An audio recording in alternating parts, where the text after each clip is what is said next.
এই দেখো আমার এই যে ছোট্ট পুচকু ম্যাডামটা থেকে দেখতে পাচ্ছেন আমি যে কাজ ঠিকঠাক করছি কিনা ওর মাকে ঠিকঠাক সাজাচ্ছি কিনা সেটা কিন্তু ঠিকঠাক করে মনিটরিং করছিল। যাই হোক আজকে আমার লুকটা ছিল হচ্ছে রাইস সেরেমনি লুকের জন্য তোমরা বুঝতেই পেরে গেছো, নতুন করে আর কিছু বলার নেই। আর আজকের এই দিনটা হচ্ছে 9 জুন। মানে বীভৎস গরম, বীভৎস ঘাম হচ্ছিল, প্রচণ্ড হিউমিডিটি ছিল।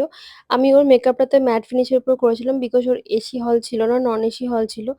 তো ওর পুরো লুকটা আমি কমপ্লিট করেছিলাম আর শাড়িটা ভীষণ সুন্দর ছিল বলে একটা স্মোকি এফেক্টও দিয়েছিলাম। আর এই যে ফাইনাল লুকে মাকে দেখে খুব খুশি হয়ে গেছে এই যে ছোট্ট ম্যাডামটা। তো ওকেও একটা বড় থ্যাংক ইউ, কারণ ও অনেকভাবে কোঅপারেট করেছে বলেই আজকে ওর মাকে একটা ঠিকঠাক আমি লুক দিতে পেরেছি। আর তোমরা এই ছোট্ট ম্যাডামের মাকে কেমন লাগছে বলো। আর তোমরা যারা মেকআপ করতে চাইছো, মেকআপ উঠে যাওয়ার ভয়, গলে যাওয়ার ভয় পাচ্ছ, একদম ভয় পেও না, নির্দ্বিধায় বুক করো। নন এসি হল হলেও কোনো প্রবলেম হবে না। আমি রাত্রিবেলা মেসেজটা তোমার সাথে শেয়ার করলাম যেটা ও রিভিউ দিয়েছিল। তো তোমরা একদম নিশ্চিন্তে নির্দ্বিধায় আমাকে বুক করতে পারো। Thank you.